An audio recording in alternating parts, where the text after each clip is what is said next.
नमस्कार. आराधना चॅनलमध्ये आपणा सर्वांचे स्वागत आहे. मी आपल्याला संत श्री गजानन महाराजांचे भक्तांना आलेले अनुभव शेअर करत असते. ते तुम्हाला खरोखरच आवडत असतील तर कृपया चॅनलला सबस्क्राईब करा आणि बेल आयकॉन क्लिक करा, जेणेकरून येणाऱ्या व्हिडिओचे नोटिफिकेशन तुम्हाला मिळत राहतील. आणि तुम्हाला देखील तुमचे काही अनुभव शेअर करायचे असतील तर ते तुम्ही मला कमेंटद्वारे फेसबुक आणि इंस्टाग्रामवर लिहून पाठवू शकता. फेसबुक आणि इंस्टाग्रामची ID आपल्या प्रत्येक व्हिडिओच्या डिस्क्रिप्शन बॉक्समध्ये दिली आहे. चला तर मग आपण आपल्या व्हिडिओला सुरुवात करूया. आज आपण पाहणार आहोत सौभाग्यवती स्वाती सिनकर. मोबाईल नंबर आहे 977 309 155. यांना आलेला संत श्री गजानन महाराजांचा अनुभव. तुम्ही खरेच गजानन, विघ्नांचे करीतसा कंदन. जय गजानन. समर्थ सद्गुरू श्री गजानन महाराजांच्या चरणावर डोकं ठेवण्याचा योग मला माझ्या आयुष्यात वयाच्या 22व्या वर्षी आला. जीवनात लहान सहान छोट्या मोठ्या अडचणी बहुतेकांच्या जीवनात येतातच. माझ्याही जीवनात आल्या. मी त्या अडचणींना तोंड देत असतानाच माझी ओळख सौ मीनाक्षी मनोहर ह्या मैत्रिणीशी झाली. तिने मला गजानन विजय ग्रंथाविषयी माहिती देऊन रोज एक अध्याय वाचण्याचा सल्ला दिला. मी उत्सुकतेने तो ग्रंथ वाचावयास घेतला. त्यातून रोज मंदिरात दर्शनासाठी जाण्याचा क्रम सुरू होऊन एखाद्या दिवशी न गेले तर अस्वस्थ वाटायला लागलं आणि पुढे माझ्या अडचणी सांगण्यासाठी मला एक हक्काचं स्थान मिळालं. याकरिता मी स्वतःला नशीबवान समजू लागले. मी स्वाती सिनकर CBD बेलापूर येथे वास्तव्यास असते. 1987 साली माझा विवाह झाला. लग्नानंतर प्रथम मोठ्या स्वप्नीलचा जन्म झाला आणि त्यानंतर त्याच्याहून धाकटा महेश जन्माला आला. माझ्या आयुष्यात गजानन विजयच्या माध्यमातून गजानन महाराजांचा मला परिचय झाल्यानंतर अनेक प्रसंगी माझ्यासाठी महाराजांनी धाव घेतली. पण एका कठीण प्रसंगी एका आईच्या हाकेला एका माऊलीने दिलेली साथ मी कधीही विसरू शकणार नाही. जेव्हा केव्हा तो प्रसंग मला आठवतो तेव्हा आजही माझ्या डोळ्यात पाणी आणि अंगावर शहारे आल्याशिवाय राहत नाही. माझी दोन्ही मुलं खेळकर होती. लहान महेश 6 वर्षाचा असतानाची म्हणजेच 1998च्या मार्च महिन्यातली घटना. तो शिशु मंदिर शाळेत होता. 22 मार्चला तो नेहमीप्रमाणे शाळेत गेला, पण थोड्या वेळात त्याला शाळेतच भडभडून उलटी झाली.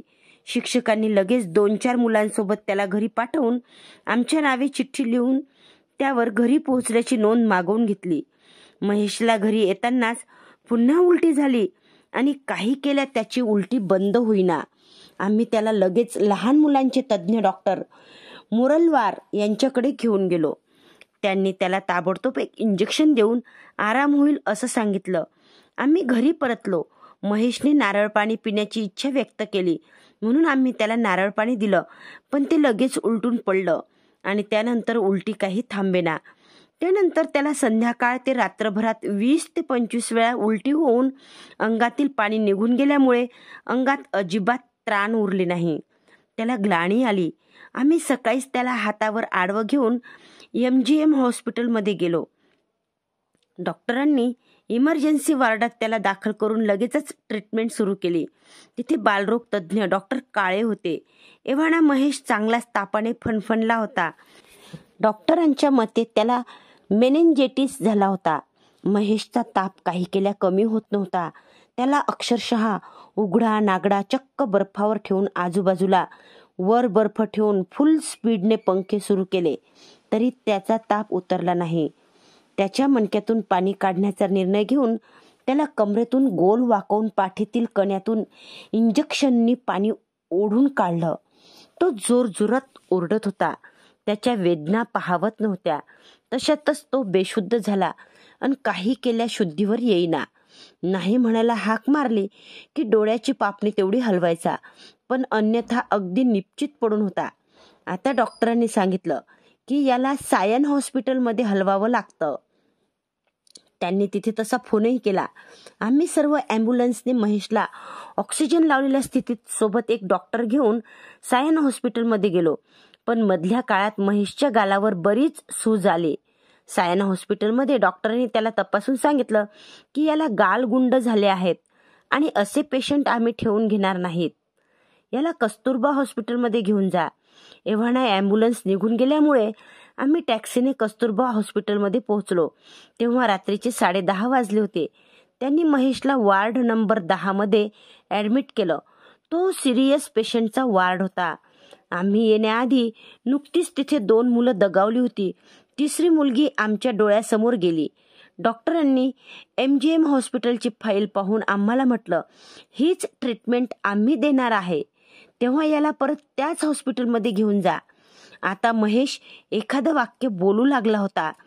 रात्रीचे 12:30 वाजले. आम्ही टॅक्सीने पुन्हा परत निघालो. महेश एकच वाक्य सतत म्हणत होता, आई मला घरी जायचं आहे, आई मला घरी जायचं आहे. आम्ही निर्णय घेतला, सकाळपर्यंत काही तासांचाच प्रश्न आहे. जगला वाचला तर सकाळी दवाखाना आहेच, अन्यथा त्याची ही इच्छा पूर्ण व्हावी म्हणून आम्ही घरी परतलो. पूर्णपणे भीतीच्या दबावात आणि भगवंताच्या नामस्मरणात आम्ही ती रात्र काढली. सकाळी MGM हॉस्पिटल गाठलं. डॉक्टरांना म्हटलं, तुम्ही तुमचे उपाय करा, आम्ही नामस्मरण करतो, जे होईल ती त्याची इच्छा. डॉक्टर म्हणाले, हा वाचण्याची शक्यता फारच कमी आहे. वाचला तरी मंदबुद्धी होण्याची शक्यता आहे. बघूया आता काय होतं ते. बेड नंबर 7 वर महेश सलाईन लावलेल्या स्थितीत निपचित पडून होता. एखादा दुसरा दिवस झाला असेल. बाजूलाच खिडकी होती. मला अचानक कानावर शब्द आले, श्री गजानन जय गजानन. झांजाचा आवाज कानावर आला. मी चमकून खिडकीतून बाहेर पाहिलं.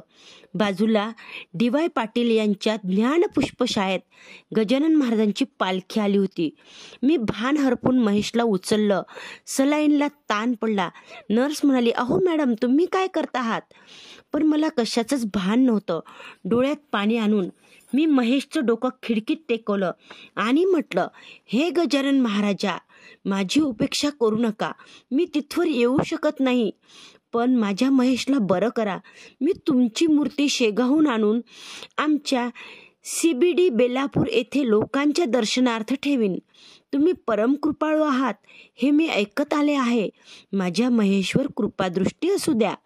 प्रार्थना संपवून मी महेशला अंथरुणावर ठेवलं. 2 दिवसांनी महेशने उपचाराला चांगला प्रतिसाद दिला. त्याच्या कमरेत व मानेत शक्ती नव्हती.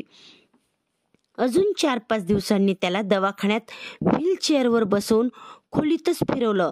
महेश जिवंत राहणार हे तर चित्र स्पष्ट झालं होतं.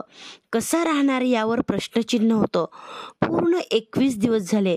आता महेश हळूहळू एक पाऊल टाकत होता. जणू नव्यानं चालणं शिकत होता. डॉक्टरांनी डिस्चार्ज दिल्यावर 1 दिवस महेशने हळूच दवाखान्याच्या बाहेर पाऊल ठेवले. महेश चालला, महेश धावला, महेश बोलला आणि महेश डोक्याने उत्तम विचार करू लागला. आज महेश 26 वर्षाचा आहे. एका कंपनीत चांगली जबाबदारी सांभाळतो आहे. मीही महाराजांची मूर्ती तेव्हा शेगावहून आणली आणि CBD बेलापूर येथे डोंगरावरती स्थापित केली. पुढे तिथेही महाराजांनी मला बरेच स्मरणात ठेवण्यासारखे अनुभव दिलेत. संधी मिळाली तर पुढे अवश्य सांगण्याचा माझा प्रयत्न राहील. सध्या एवढंच सांगते की आज महेशकडे पाहिल्यानंतर कुणाला त्याच्या पूर्व आयुष्यात घडलेला प्रसंग कळणारही नाही. पण माझ्यापुरते बोलायचे तर त्या दिवशी गजानन महाराजांची पालखी खिडकीतून पाहिल्यावर मी महेशचं डोकं महाराजांसाठी त्या खिडकीत टेकवलं होतं. तोच त्याच्या आयुष्याला कलाटणी देणारा क्षण होता आणि माझ्यासाठी तेव्हा कानावर पडलेले ते शब्द अमृततुल्य होते, जे मला आजही जसेच्या तसे ऐकू येत आहेत. श्री गजानन जय गजानन, श्री गजानन जय गजानन.